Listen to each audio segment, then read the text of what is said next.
జై శ్రీరామ్. శ్రీమాత్రే నమః. శ్రీ గురుభ్యో నమః.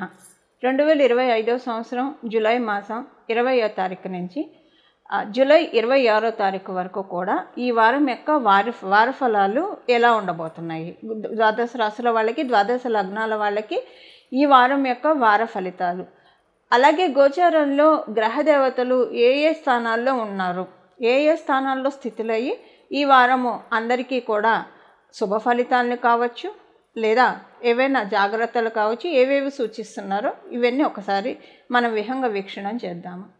మొదటగా వృషభ రాశిలో శుక్రాచార్యుల వారు స్థితులై ఉన్నారు. గురు భగవానుడు మిథున రాశిలో ఆయన సంచారం సాగుతూ ఉంది. సూర్యనారాయణమూర్తి రవి గ్రహము కర్కాటక రాశిలో, అలాగే వక్రించిన బుధ భగవానుడు కర్కాటక రాశిలో, అంటే రవి బుధులు ఇద్దరూ కూడా కర్కాటక రాశిలో వారి సంచారము. మంగళ్ మరియు కేతువు సింహరాశిలో వారి సంచారము. రాహు భగవానుడు కుంభరాశిలో స్థితులై ఉన్నారు.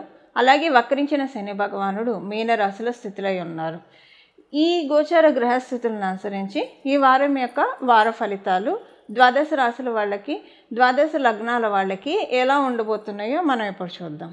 మొదటగా అసలు ఈ వారం యొక్క విశిష్టాంశం మనం ఒకసారి చూసుకుంటే, శుక్రాచార్యుల వారు స్వస్థాన గతిలో ఉండడము, అలాగే చంద్ర భగవానుడు మేషరాశి నుంచి కర్కాటక రాశి వరకు కూడా ఈ వారంలో చుట్టారు, అంటే 4 రాశులను ఆయన చుట్టి వస్తారు.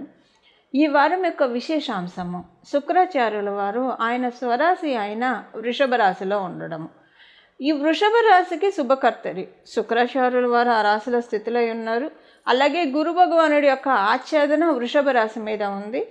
గురు భగవానుడి యొక్క పంచమ దృష్టి శుక్రాచార్యుల వారు ఇంకొక రాశి అయిన తులారాశి మీద ఉంది. అంటే ఇది చాలా శుభత్వాన్ని కలిగించే విషయం అని చెప్పాలి. దానికి కారణం ఏంటంటే, గురు భగవానుడు 2 రాశులు, అంటే శుక్రాచార్యుడు వృషభ రాశి బలోపేతంగా ఉండడం, కాలపురుషుడు కుండలిలో శుక్రుడు మరియు శుక్రరాశిలైన వృషభ రాశి, తులారాశి ఈ 2 కూడా బలోపేతంగా ఉండడము ఈ వారం యొక్క ప్రత్యేకాంశము. దీనివల్ల ఏంటంటే శుక్రాచార్యుల వారు మనకి కలియుగంలో లిటరల్గా మనం చూస్తే ఎవరైనా సంతోషంగా సుఖ సౌఖ్యాలతో ఉన్నారు అని అంటే దానికి పరిపూర్తిగా కారణము శుక్రాచార్యుల యొక్క బలం బాగా ఎవరికైతే ఉంటుందో, అంటే లావిష్ లైఫ్ కావచ్చు, లగ్జరియస్ లైఫ్ కావచ్చు, లేదా చక్కగా ఆనందకరమైన జీవితాన్ని జీవించడానికి అవకాశం చక్కగా ఉంటుంది. ఈ వారము ఇది చాలా పుష్కలంగా ఉంది. ఎందుకంటే దానికి ఇంకొక కారణం శుక్రాచార్యుల వారు ఆయన స్వస్థానాల్లో సంచారం చేయడం. ఈ గోచార గ్రహస్థితులను అనుసరించి ద్వాదశ రాశుల వాళ్ళకి, ద్వాదశ లగ్నాల వాళ్ళకి ఎలాంటి ఫలితాలు ఉన్నాయో ఇప్పుడు మనం చూద్దాం. మేషరాశి, మేష లగ్నంలో పుట్టిన వారికి ఈ వారం గోచార గ్రహస్థితులు ఎలాంటి ఫలితాన్ని ఇవ్వబోతున్నాయి.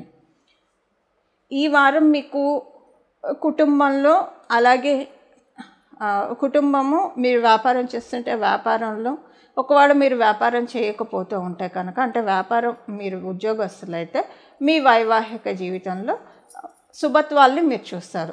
ఒకవేళ మీరు వ్యాపారం చేస్తూ ఉన్న మీ జీవిత భాగస్వామి యొక్క అనుకూలతలు మీరు ఖచ్చితంగా చూస్తారు. వారి నుంచి కొంచెం వారి హెల్త్ బాగోకపోతే హెల్త్ బాగుండడం, మీ ఇద్దరి మధ్య ఏమైనా మనస్పర్ధలు ఉంటే అవి కొంచెంగా సమసిపోతున్నాయని మీకు అర్థం అవ్వడము. మాకు అసలు అంటే మా స్పౌస్ చాలా హెల్తీగా ఉన్నారు, అలాగే మా ఇద్దరి మధ్య ఎలాంటి విభేదాలు లేవు అన్న కోవలోకి చెందిన వారు మీరైతే కనుక మీ ఇద్దరి మధ్య స్వీట్ మూమెంట్స్ ఉంటాయి. అంటే కుటుంబానికి సంబంధించిన విషయాల్లో మీరు ఎప్పటి నుంచో అనుకుంటున్నది చేద్దాం అనుకుంటున్నది వాయిదా వేసుకుంటూ వచ్చినది ఈ వారం దాన్ని మీరు మెటీరియలైజ్ చేయడానికి కొన్ని స్టెప్స్ తీసుకుంటారు. ఇది ఈ వారం మీకు ఉన్న గ్రహదేవతల ఆశీస్సుల వల్ల జరుగుతూ ఉంది. దాంతోపాటు ఈ వారం గృహంలో మీరు కొంచెం మీరు ఆల్రెడీ లోన్స్ ఏమన్నా తీసుకొని ఉంటే ఈ లోన్ యొక్క, అంటే అది మీరు ఫైనాన్షియల్ ఇన్స్టిట్యూషన్స్ నుంచి తీసుకొని ఉండవచ్చు, లేదా ఎవరి దగ్గరైనా చేబదులుగా తీసుకున్నా, ఈ వారము లోన్ తాలూకు ఒత్తిడి కొంచెం ఎక్కువైనట్లు అనిపిస్తుంది. మీకు లోన్ గురించి ఆలోచనలు ఎక్కువగా ఉంటాయి.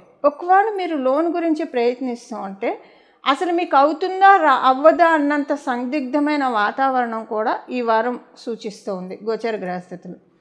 మీరు ఆల్రెడీ లోన్ తీసుకొని ఉంటే లోన్ యొక్క ప్రెషర్ ఎక్కువ అవుతుంది ఈ వారం. మనసంతా కూడా లోన్కి సంబంధించిన ఆలోచనలే ఎక్కువగా తిరుగుతూ ఉంటాయి. అసలు మేము ఎలాంటి లోన్లు తీసుకోలేదు. ఉదాహరణకి మీరు ఎవరికైనా డబ్బులు ఇస్తే వాళ్ళు మీకు ఇస్తామని చెప్పా, మీరు వాళ్ళని అడిగినా ఈ వారం అడగకపోవడం మంచిది. ఆల్రెడీ మీరు అడిగి వాళ్ళు ఈ వారం ఇస్తామని చెప్పున్నా ఈ వారం వాళ్ళు ఇవ్వరు. మీరు కూడా ఈ వారము వాళ్ళని కదపకుండా ఉండడమే మంచిది. ఎందుకంటే మొదటిగా మోసం వచ్చే అవకాశం ఉంది ఈ వారము. నెక్స్ట్ వారాలు మీరు అడగచ్చు, ప్రాబ్లం ఏం లేదు. అలాగే ఈ వారం ఇంట్లో మీకు ఎలా ఉంటుందంటే చుట్టుపక్కల వాళ్ళతోటి కొంచెం తలకాయ నొప్పి మీకు అనిపిస్తుంది. మనసు అంటే మనుషులు ప్రశాంతంగా ఉంటే, ఆనందంగా ఉంటే చుట్టూ ఉన్న జనాలు ఓర్వలేరేమో, ఏదో ఒక గొడవలు చేస్తూనే ఉంటారు, ఏదో ఒకటి విసిగిస్తూనే ఉంటారు అన్నట్లు అనిపిస్తుంది మీ చుట్టూ ఉన్న. అది మీ చుట్టాల్లో కావచ్చు, లేదా మీ ఇంటి చుట్టుపక్కల వాళ్ళు కావచ్చు, ఎవరి వల్ల అయినా మీకు అసంతృప్తి ఉంటుంది. ఎక్కువగా మీ ఇంటి చుట్టుపక్కల వాళ్ళతోటి కొంత ఉండే అవకాశం ఉంది. లేదా ఒకవేళ మీకు అలాంటిది ఏమీ లేకపోతే మీ చుట్టుపక్కల వాళ్ళతో, మీ బంధువర్గంలో ఉన్న వాళ్ళతోటి అసంతృప్తి అయితే ఉంటుంది. మీకు క్లియర్ కట్గా అనిపిస్తుంది ఎందుకు వీళ్ళు ఇలా చేస్తున్నారు అని మీకు ఆలోచన పరిపరి విధంగా వెళ్తూ ఉంటుంది. ఈ ఆలోచనని కట్ డౌన్ చేసేసుకోండి ఈ వారం. ఏది జరిగినా మన మంచికే అన్న ఒక ఫార్ములాని మైండ్లో స్ట్రాంగ్గా రిజిస్టర్ చేసుకోండి. ఇది కూడా మంచికే. అంటే ఇప్పుడు మీకు ఈ జరిగే సిచ్యువేషన్స్ అన్నీ కూడా ఇంటి చుట్టుపక్కల వాళ్ళతో కావచ్చు, రిలేటివ్స్తో కావచ్చు, జరిగే పరిణామాలు మీకున్న కర్మదోషాన్ని నివృత్తి చేసే దిశగానే ఉంటాయి. కాబట్టి కొంత మనసుని స్వాంతనపరచుకోవడానికి ప్రయత్నించండి ఈ విషయాల్లో. అలాగే మీకు ఈ వారము పిల్లల పట్ల సంతృప్తి ఎక్కువగా ఉంటుంది. మీరు చేపట్టిన ప్రాజెక్ట్స్ ముందుకు వెళ్తాయి. సాఫ్ట్వేర్ రంగంలో ఉన్నవాళ్ళు ప్రత్యేకించి ఈ వారం పూర్తిగా మీకు అనువుగా లేదు. సాఫ్ట్వేర్ రంగంలో ఉన్నవాళ్ళు ఈ వారం మీరు ఎలాంటి బదిలీ ప్రయత్నాలు, ఉద్యోగం మారడానికి కావచ్చు, ఇలాంటి వాటికి ప్రయత్నాలు ఈ వారం అయితే ఇనిషియేట్ చేయకండి. ఆల్రెడీ మీరు గడిచిన వారాల్లో ఇనిషియేట్ చేశారో, ఆల్రెడీ మీరు మారదామని రెజ్యూమ్స్ అప్లోడ్ చేస్తూ ఉంటే కనుక అప్పుడు మీరు ఇంటర్వ్యూస్ అవి ఇవ్వచ్చు. కానీ ఈ వారం మటుకు మీరు ఉద్యోగానికి సంబంధించిన ఫాస్ట్ డెసిషన్స్ అయితే ఈ వారం తీసుకోకండి. కొంత మీకు ఉద్యోగస్తులకి కొలీగ్స్ తోటి ఇబ్బందులు ఉంటాయి. టూ మచ్ పాలిటిక్స్ అనిపిస్తున్నాయి. మీ గురించి అధికారుల దగ్గర తప్పుగా ప్రజెంట్ చేసే ప్రయత్నాలు జరుగుతున్నాయేమో అని మీకు అనిపిస్తుంది. కానీ ఇదంతా కూడా జస్ట్ ఈ వారం వరకే ఉంటుంది. తర్వాత వారాల్లో ఇవి అప్లికేబిలిటీ ఉండదు. అందువల్ల ఈ వారం మీరు తొందరపడి ఎలాంటి నిర్ణయాలు తీసుకోకుండా ఉంటే కనుక ఈ వారం చాలా అదే నేను ఇందాక చెప్పినట్టు ఆల్రెడీ మీరు ఉద్యోగం కోసం ప్రయత్నిస్తూ ఉన్నారు గత కొన్ని వారాలుగా. ఈ వారం వచ్చిందంటే మీ ప్రయత్నాలు మీరు కంటిన్యూ చేయొచ్చు, ప్రాబ్లమే లేదు. కానీ ఈ వారం మటుకు ఏది ఇనిషియేట్ చేయకండి. ఉద్యోగ మార్పుల గురించి మటుకు ఇనిషియేట్ చేయడానికి అనుకూలంగా లేదు. ఇది ఉద్యోగస్తులకి. వ్యాపారస్తులకి నేను మొదటే చెప్పాను, వ్యాపారస్తులకి అనుకూలంగా ఉంది. శుక్రబలం బాగా ఉంది, అందువల్ల ఇబ్బంది ఏం లేదు. కాకపోతే ఏంటంటే చుట్టుపక్కల ఉన్న మీ చుట్టూ ఉన్న వ్యాపారులతోటి కొంచెం మీకు అంటే మీ సమకాలీన వ్యాపారవేత్తలతోటి మీకు కొంత ఇబ్బందులు, చిక్కులు స్వల్పంగా తలెత్తడానికి ఛాన్స్ ఉంది. ఏదేమైనా సరే ఈ వారము మేషరాశిలో పుట్టిన వాళ్ళకి శుక్రబలం, గురుబలం అధికంగా ఉండడం వల్ల ఎక్కువగా ఇబ్బందులు చూడకుండా భగవంతుడి దయ వల్ల, అంటే ఈ చిన్న ఇబ్బందులే అనుకోండి, చుట్టుపక్కల వాళ్ళతో కావచ్చు ఇవి ఉన్నవి, భగవంతుడి దయ వల్ల గట్టెక్కిపోతారు. మీకు అనిపిస్తూనే ఉంటుంది గట్టెక్కిపోయాము, హ్యాపీగా ఉందని. అలాగే ఈ వారం మీకు ఒక గణపతి యొక్క ప్రార్థన, అంటే ఇప్పుడు మనం తెలుసుకోబోయే పరిహారంతో పాటు గణపతి యొక్క పూజ మీరు విశేషంగా చేస్తే ఈ వారం అసలు ఇప్పుడు మనం తెలుసుకున్న ఉద్యోగస్తులకి ఇవి లేదా లోన్ ప్రెషర్ ఇవేవి కూడా మిమ్మల్ని ఇబ్బంది పెట్టకుండా చాలా సులభంగా మీరు గట్టెక్కడానికి చాలా చక్కటి అవకాశం ఈ వారం యొక్క గోచర గ్రహ దేవతలు మీకు కలిగిస్తున్నాయి. ఈ వారము అందరికీ కూడా మన శుక్రబలం చాలా బాగా ఉంది. శుక్రరాశులైన వృషభ, తులారాశులు చాలా బాగా ఉన్నాయని మనం చూసాం. మీ జన్మజాతకంలో శుక్రాచార్యుల వారి బలం ఉన్నా లేకపోయినా ఇది చాలా బెస్ట్ టైం శుక్రాచార్యుల వారి యొక్క బలాన్ని మనం పెంపొందించుకోవడానికి. శుక్రాచార్యుల వారి బలం లేకపోతే ఎలా తెలుసుకోవాలి? బలం ఉంటే ఎలా ఉంటుంది, బలం లేకపోతే ఎలా ఉంటుంది? ఆయన బలం ఉంటే మ్యారిటల్ లైఫ్ చాలా చక్కగా ఉంటుంది, మొదటి విషయము. అలాగే అందరితోటి రిలేషన్స్ బాగుంటాయి. సో కలియుగం కాబట్టి, మనం ఉన్నది కలియుగం కాబట్టి ఏది కూడా 100% ఉండదు. 30%, 70% మాత్రమే ఉంటుంది. ఎంత బెస్ట్ రిలేషన్ అయినా సరే 30% అసంతృప్తి ఖచ్చితంగా ఉంటుంది. అంటే బాధ ఖచ్చితంగా ఉంటుంది, మనకి సుఖం వెంట దుఃఖం ఉంటుంది. సో మనకి ఈ కలియుగంలో రిలేషన్స్ ఎంత బాగా ఉన్నా 30% అసంతృప్తి అనేది ప్రతి ఒక్కళ్ళకు ఉండే తీరుతుంది. ఆ రిలేషన్ పట్ల అసంతృప్తి అటు ఉంటుంది, ఇటు ఉంటుంది, ఇద్దరికి ఇరుపక్షాలకు ఉంటుంది. ఇందులో ఎవరికి మినహాయింపు ఉండదు.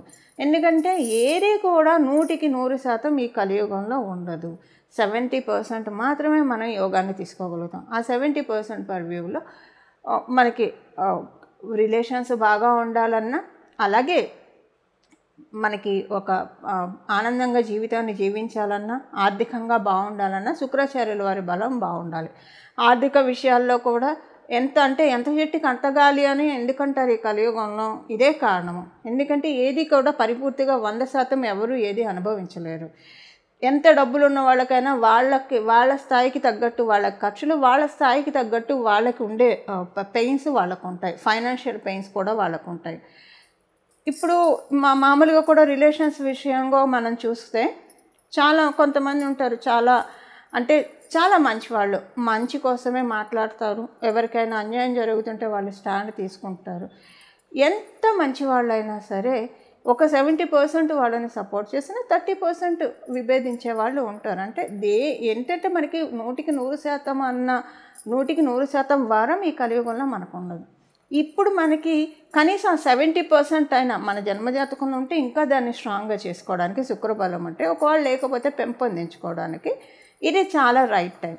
గురువారం పూట శ్రీ మహాలక్ష్మి అమ్మవారి యొక్క ఆరాధన మనం గురువారం చేయొచ్చు, శుక్రవారం మామూలుగా మనం చేస్తాము. కాకపోతే ఇప్పుడున్న ఈ వారం ఉన్న గోచార క్యాలిక్యులేషన్స్ని బట్టి గురువారం పూట శ్రీ మహాలక్ష్మి అమ్మవారికి ప్రత్యేక ఆరాధన చేయడం. అంటే ఈ గురువారము మనకి ఈ వారంలో ఉన్న గురువారం శ్రీ మహాలక్ష్మి అమ్మవారి ఆలయానికి వెళ్ళి రావడము ఇది చాలా మంచిది. అలాగే శుక్రాచార్యుల వారి రాశులు బలోపేతంగా ఉన్నాయి కాబట్టి శ్రీ మహాలక్ష్మి అమ్మవారు శుక్రాచార్యుల యొక్క సోదరి, ఇది మనందరికీ తెలిసిన విషయమే. అలాగే ఆవిడ తండ్రి గారు భృగు మహర్షి. అందువల్ల ఈ వారం అంతా కూడా భార్గవ్యే నమః, భార్గవ్యే నమః, భార్గవ్యే నమః, భార్గవ్యే నమః, అలాగే శ్రీ మహాలక్ష్మి నమః, శ్రీ మహాలక్ష్మి నమః, శ్రీ మహాలక్ష్మి నమః. ఈ వారమంతా కూడా ఈ 2 నామాలను జపించడం వల్ల మీ జన్మ జాతకంలో శుక్రాచార్యుల వారి బలం లేకపోతే, శుక్రబలం లేకపోతే ఆ శుక్రబలాన్ని సరిచేసుకునే అవకాశాన్ని గోచారంలో ఉన్న గ్రహదేవతలు మనకి కలిగిస్తున్నాయి. ఈ విధంగా మనందరం కూడా శుక్రబలాన్ని పెంపొందించుకోవాలి అమ్మవారి ఆశీస్సులతో అని చెప్పి నేను కూడా మనందరి తరఫున అమ్మవారిని మనస్ఫూర్తిగా ప్రార్థిస్తూ సత్యమేవ జయతే. మంగళం. నమో భగవతే వాసుదేవాయ.